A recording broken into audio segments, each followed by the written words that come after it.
अस्सलाम वालेकुम, कैसे हैं आप सब? आई होप कि आप सब ठीक ठाक होंगे। मैं भी अल्हम्दुलिल्लाह से बिल्कुल ठीक ठाक हूँ। मेरे आज के व्लॉग का आगाज़ भी किचन की रूटीन से ही होगा। कुछ लोग तो ये भी कहते होंगे कि इस बाजी की तो किचन की रूटीन ही ख़त्म नहीं होती है। हम जितनी भी हाउस वाइफ्स होती हैं ना, हमारा दिन किचन से ही शुरू होता है और दिन का एंड भी किचन पर ही होता है। और हम जैसी जो लेडीज़ होती हैं ना, हम किचन के काम करने में बहुत ज़्यादा खुश रहते हैं। तो हमारा भी ना यही हिसाब है कि आधे से ज़्यादा जो मेरा दिन है ना, मेरा किचन में ही गुजरता है। खैर अभी यहाँ पर मैं दोपहर के खाने की तैयारी कर रही थी। आज बच्चों की फरमाइश थी कि मम्मा दाल और चावल बनाएं, तो आज मैंने सोचा चले मैं काले मसर और साथ में उबले चावल बना लेती हूँ। अच्छा, वैसे मुझे ऐसा लगता है कि जब बहुत ज़्यादा गर्मी पड़ रही होती है ना, तो बहुत ज़्यादा गर्मी में ये दाल और चावल बहुत ज़्यादा सुकून देते हैं। इनको खाने का एक मज़ा ही अलग है। वैसे तो किसी चीज़ पर दिल नहीं चाह रहा होता कि बंदा कुछ खा ले, लेकिन दाल चावल एक वाहिद ऐसी चीज़ है कि जल्दी जल्दी बन भी जाती है और सब लोग खुश होकर खा भी लेते हैं। बाकी खैर मैंने दाल को पहले अच्छे से साफ़ सुथरा कर लिया था।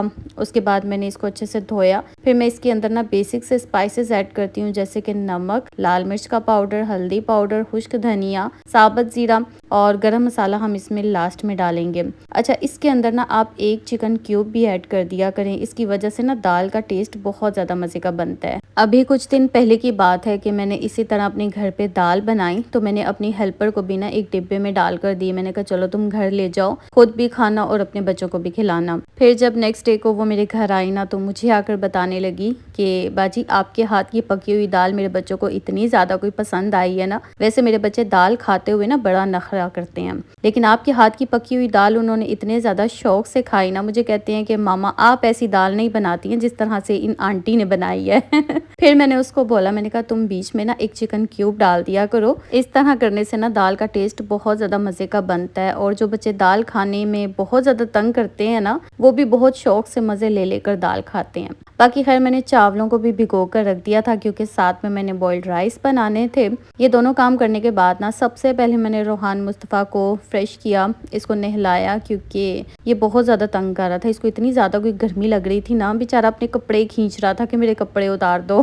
फिर मैंने सारे काम छोड़ के ना सबसे पहले मैंने इसको नहलाया, क्योंकि जब तक ये नहा ना ले इसको सुकून नहीं आता। फिर उसके बाद मैंने इसको टीवी पे इसकी पसंद के कार्टून्स लगा दिए थे। फिर ये आराम से बैठ के ना टीवी देखता रहता है और अपना मज़े से बैठा रहता है, बिल्कुल भी तंग नहीं करता। मैं कभी कभी रोहान मुस्तफ़ा को ना कहती हूँ कि तुम्हारे साथ के जो बच्चे थे ना, वो माशाल्लाह से भागना शुरू हो गए हैं, तो तुम अभी तक जो है ना क्रॉलिंग पे ही बैठे हुए हो। ये असल में ना हमारी गोदियों से नीचे ही नहीं उतरता। ये सबका इतना ज़्यादा कोई लाडला है ना, हर किसी को लगता है कि इसको हम अगर खड़ा कर देंगे तो ये गिर जाएगा, अगर हम इसको सोफे पे बिठा देंगे तो भी ये गिर जाएगा, ज़मीन पे बिठा देंगे तो भी इसको कोई ना कोई मसला हो जाएगा।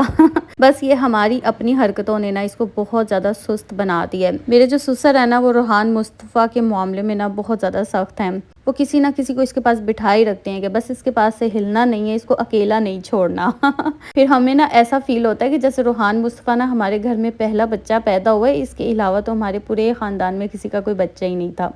अच्छा, दाल को जब मैंने चेक किया ना, तो दाल मुझे थोड़ी बहुत कच्ची लगी, लेकिन मैंने इसको तड़का लगाकर मैंने इसको दोबारा से प्रेशर दिया। मैंने कहा चले दाल इस तरह से गल भी जाएगी और दाल का काम मेरा मुकम्मल हो जाएगा। बस लास्ट में मैंने इसके ऊपर गरम मसाला और हरा धनिया डालना है। हमारे यहाँ पर ऐसा होता है कि 2:15 बजे तक ना गैस चली जाती है, तो मेरी बस यही कोशिश होती है कि बस 2 बजे से पहले पहले मेरा खाना बनकर रेडी हो जाए। अच्छा, अब यहाँ पर मैं अपने लिए सैलेड बनाने लगी थी, क्योंकि आजकल आपकी आपी को ना अपना वज़न कम करने का जोश चढ़ा हुआ है। मुझे ऐसा लगता है कि मैंने बहुत ज़्यादा वेट गेन कर लिया है और अभी मैं कोशिश कर रही हूँ कि चलें थोड़ा थोड़ा करके ना मेरा वज़न थोड़ा सा कम हो जाए। आपको पता है बहुत ज़्यादा जब वज़न बढ़ जाए ना, तो वो हमारी सेहत के लिए भी अच्छा नहीं होता। बस इसीलिए ना आपकी आपी ने आजकल खाना पीना छोड़ा हुआ है। खैर बिल्कुल तो नहीं छोड़ा हुआ, लेकिन ये है कि मैं ना पोर्शन कंट्रोल करती हूँ, हर चीज़ एक मिकदार में लेकर खाती हूँ, बहुत ज़्यादा ओवर ईटिंग नहीं करती हूँ। तो सुबह नाश्ते के टाइम पर ना मैंने 1 कप चाय ली थी विदाउट शुगर, साथ में एक उबला हुआ अंडा लिया था। उसके बाद दोपहर में मैंने अपने लिए ना ये मिक्स्ड वेजिटेबल्स डालकर ना मैंने अपने लिए एक मज़ेदार सा सैलेड बना लिया था। आप यकीन करें, मुझे रोटी और सालन से ज़्यादा ना ये सैलेड खाने का मज़ा आ रहा था। ये आज वैसे बना भी बहुत ही ज़्यादा कोई मज़े का था। अच्छा, मैंने सैलेड के अंदर ना एक प्याज, एक टमाटर, एक खीरा, साथ में सलाद के पत्ते, आइसबर्ग और एक छोटी सी शिमला मिर्च भी मैंने इसमें ऐड कर दी थी। ब्लैक ऑलिव्स डाले थे और साथ में ना मैंने इसके अंदर फजीता सॉस डाल दी थी और 2 स्लाइस मैंने चीज़ के ऐड किए थे। इन सब चीज़ों को मिक्स करके ना हमने एक मज़े का सैलेड बना लेना है और ये आप अपनी डाइट में ईज़िली यूज़ कर सकते हैं। इसको खाने के बाद ना आपका पेट बहुत फुल हो जाता है, आपको जल्दी जल्दी भूख फील नहीं होती है। अब आप सब ने मिल के मेरे लिए स्पेशल से दुआ करनी है कि मैं अपने इस मकसद में कामयाब हो जाऊं। आपको पता है वेट लूज करना ना बहुत ही ज़्यादा कोई मुश्किल काम है। हम वेट गेन तो बड़े आराम से कर लेते हैं लेकिन इसको लूज करना बहुत मुश्किल काम है। तो जब मैंने वज़न कम करना शुरू किया था ना तब मेरा 71 kg था।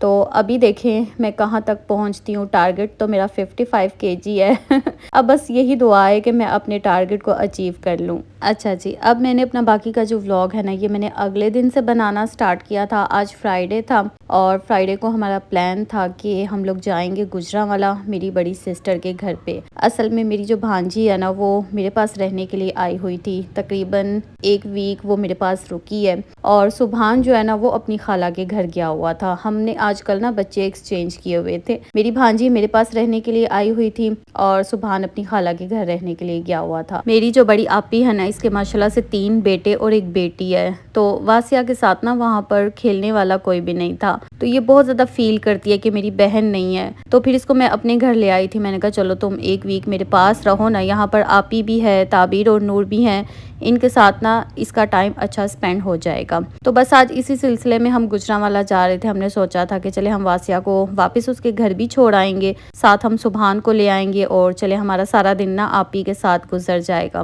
वैसे भी मुझे काफ़ी टाइम हो गया था आपी की तरफ गए हुए, तो वो बार बार गिला करती थी कि तुम तो आती नहीं हो मेरी तरफ, तो मेरा फिर चक्कर लग जाता है। झेलम तुम तो बहुत कम आती हो। तो मैंने कहा चले इसी बहाने आपी से मुलाकात हो जाएगी। अच्छा, आज हमारे साथ क्या हुआ मैं आपको मज़े की बात सुनाती हूँ। जब हम सब गाड़ी में बैठने लगे ना तो दुआ ने गाड़ी का डोर खोला ना तो गाड़ी में इतना बड़ा चूहा बैठा हुआ था फिर मेरे हस्बैंड ने ना सारी गाड़ी अच्छे से चेक की, गाड़ी की डिक्की भी चेक की, हमें कहीं पे चूहा नज़र नहीं आया। लेकिन हम सबके दिल में इतना ज़्यादा खौफ बैठ गया था ना चूहे का नाम सुन के ही कि हमारा गाड़ी में बिल्कुल बैठने का दिल नहीं चाह रहा था। बड़ी मुश्किल से मेरे हस्बैंड ने हमें गाड़ी में बिठाया। हमने कहा कि अगर गाड़ी में से चूहा निकल आया ना तो फिर तो बड़ी बुरी हालत हो जानी है हम सब की। लेकिन शायद ये है कि मेरे हस्बैंड ने गाड़ी का दरवाज़ा जैसे ही खोला ना वो कहीं से निकल आया।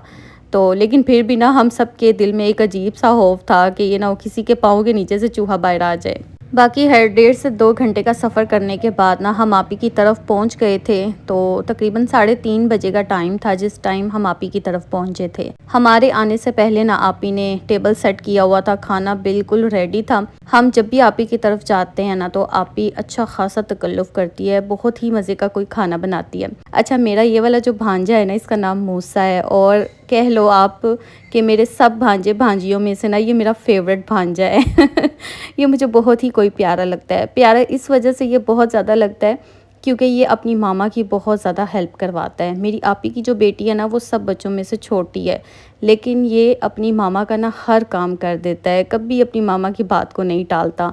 तो मुझे इसकी नेचर बहुत ज़्यादा अच्छी लगती है। तो मेरी वैसे इसके साथ ना बनती भी बहुत ज़्यादा है। वैसे तो मुझे अपने सब भांजे भांजियों से बहुत ज़्यादा प्यार है लेकिन सब भांजे भांजियों में से ना एक बच्चा ऐसा होता है जो हमारे दिल के बहुत ज़्यादा करीब होता है। तो मूसा बस उन बच्चों में से ना एक बच्चा है। अच्छा, जब हम गुजरांवाला से वापस आए ना तो हम थोड़ी देर के लिए ना सराय आलमगीर रुके थे। जब हम लोग जेहलम से सराय आलमगीर वाली साइड पर जाते हैं ना तो रास्ते में हमेशा हमें ये शॉप नज़र आती है। तो मैं हमेशा अपने हस्बैंड को कहती हूँ कि आप यहाँ पर ना थोड़ी देर के लिए रुकें, लेकिन ये कभी नहीं रुकते हैं। आज तो फिर मैंने इनको पकड़ लिया। मैंने कहा आज हर सूरत आपने मुझे इस शॉप पर लेकर जाना है।